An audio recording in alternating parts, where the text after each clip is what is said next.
Assalamualaikum warahmatullahi wabarakatuh. Kami dari kelompok 4 akan mempresentasikan tentang analisis dari kelompok kami tentang sistem informasi pada perusahaan PT Indofood. Sebelum itu, kami akan memperkenalkan diri terlebih dahulu.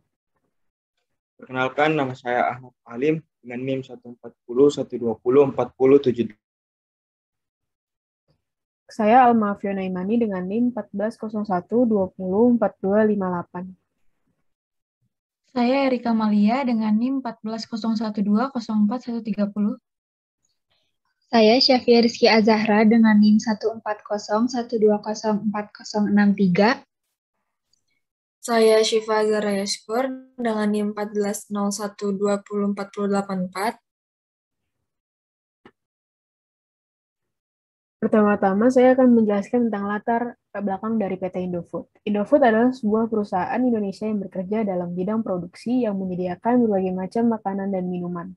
Ide bisnis yang dibentuk oleh Indofood adalah membuat produk sesuai dengan target konsumennya dan pemenuhan kebutuhan konsumen. Faktor keunikan yang mengikuti zaman juga menjadi ide bisnis yang diciptakan oleh perusahaan Indofood. PT Indofood juga memiliki banyak sekali produk dari berbagai jenis makanan, mulai dari mie instan hingga ke makanan bernutrisi. Dan lalu ini berikut adalah beberapa contoh produk dari PT Indofood. Ada Indomie, Supermie, Popmie, Indomix, Cilato, Ketela, Promina, San, dan lain-lain. Selain itu, PT Indofood juga mempunyai visi, yaitu menjadikan perusahaan yang memproduksi makanan untuk konsumennya. Lalu, misi dari PT Indofood itu sendiri, yang pertama adalah untuk memberikan solusi berkelanjutan untuk kebutuhan pangan, lalu untuk meningkatkan SDM, proses, dan teknologi, yang ketiga berkontribusi pada kesejahteraan masyarakat dan lingkungan, keempat untuk meningkatkan nilai-nilai pemangku kepentingan.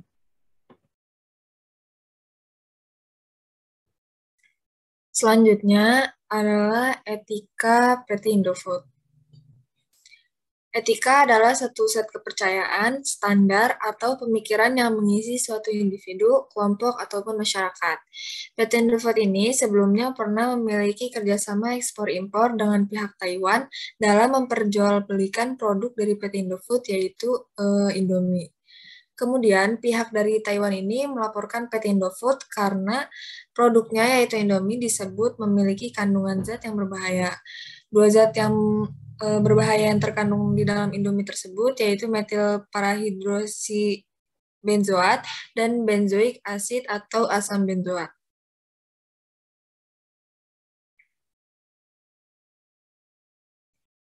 Kedua kandungan tersebut terkenal biasa digunakan untuk produk-produk kosmetik. Karena hal itulah, pihak Taiwan ini menarik semua produk Indomie dari publik dan melaporkannya. Akhirnya, pihak dari Indofood pun mengundang BPOM untuk menjelaskan permasalahan ini agar tidak semakin besar. Pihak BPOM pun menjelaskan bahwa kandungan tersebut masih dalam batas wajar untuk dikonsumsi karena di bawah ketetapan maksimalnya yaitu 250 mg per kilogram untuk mie instan. Jadi, Indomie ini masih aman untuk dikonsumsi untuk halayak banyak. Berdasarkan permasalahan di atas, PT Indofood ini memiliki etika yang baik dalam menjaga kepercayaan pelanggannya karena langsung menjelaskan dan meluruskan hal yang dijadikan tuduhan sebelumnya.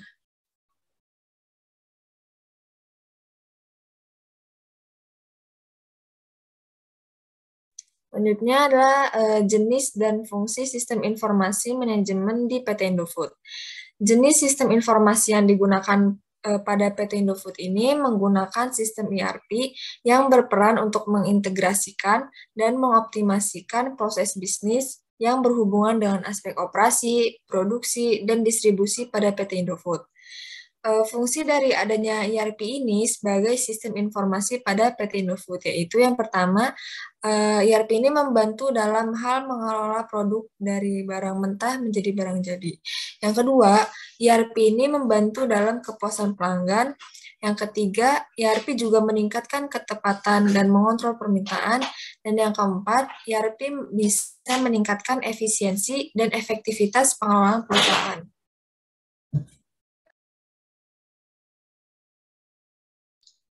Selanjutnya yaitu ada penerapan sistem informasi dalam PT Indofood.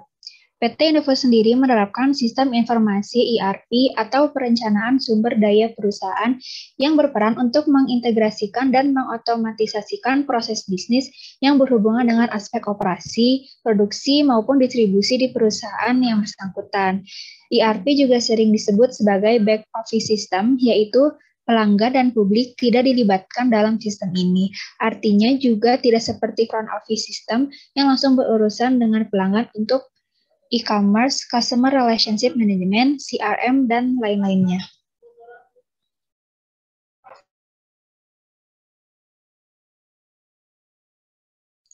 Kemudian ada beberapa keuntungan yang didapatkan oleh PT Indofood karena telah menerapkan sistem informasi ERP.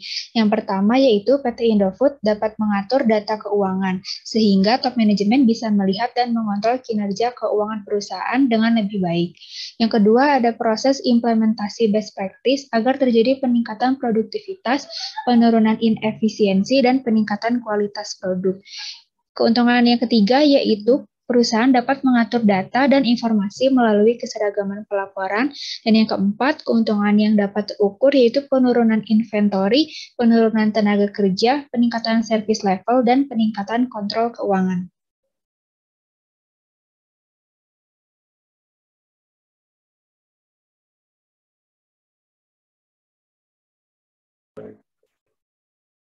Slide selanjutnya ada area kegunaan dan fungsi penerapan ERP, yaitu ada accounting. Yang pertama ada financial accounting, menyediakan pengukuran secara kontinu terhadap profitabilitas dan kinerja keuangan perusahaan, baik transaksi secara internal maupun eksternal.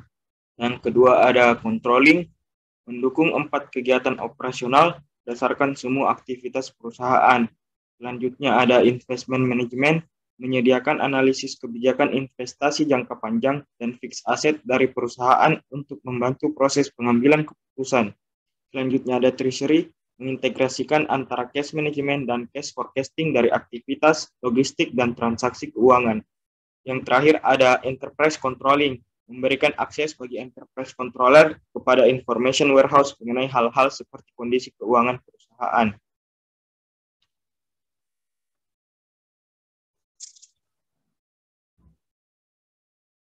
Slide selanjutnya ada logistik. Yang pertama ada logistik execution, yaitu pengaturan logistik dari purchasing hingga distribusi. Selanjutnya ada sales and distribution, membuat struktur data yang mampu merekam, menganalisis, dan mengontrol aktivitas untuk memberikan kepuasan kepada pelanggan dan menghasilkan profit yang baik dalam periode akuntansi berikutnya. Yang ketiga ada materials management, yaitu membantu manajemen dalam aktivitas sehari-hari dalam aspek konsumsi material, energi, dan servis terkait. Selanjutnya ada plant maintenance, mendukung dan mengontrol pemeliharaan peralatan dan bangunan secara efektif, mengatur data perawatan, dan mengintegrasikan data komponen peralatan dengan aktivitas operasional yang sedang berjalan. Dan yang terakhir ada production planning and inventory control, merencanakan dan mengendalikan jalannya material sampai dengan proses delivery produk.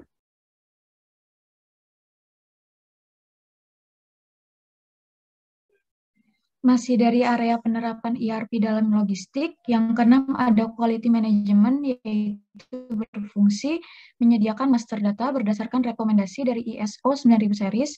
Yang ketujuh dari project system, yaitu mendukung perencanaan pendahuluan terhadap waktu dan value, perencanaan detail menggunakan cost element, menetapkan waktu kritis, dan penjadwalan melalui otomatisasi pada permintaan material, manajemen inventory, network planning, dan monitoring material, sehingga analisis hasil dan perbaikan. Yang ke-8 ada dari human resource, yaitu secara umum membantu dalam memudahkan melaksanakan manajemen yang efektif terhadap salary, benefit, dan biaya yang berkaitan dengan SDM perusahaan. Selanjutnya, ada dari area kegunaan dari penerapan ERP dalam human resource. Yang pertama ada dari personal management, yang kedua dari personal time management, yang ketiga ada dari payroll, yang keempat ada dari training and event management, yang kelima dari organizational management, dan yang keenam dari travel management. Sekian presentasi dari kami, mohon maaf apabila masih ada kesalahan dan kekurangan. Wassalamualaikum warahmatullahi wabarakatuh.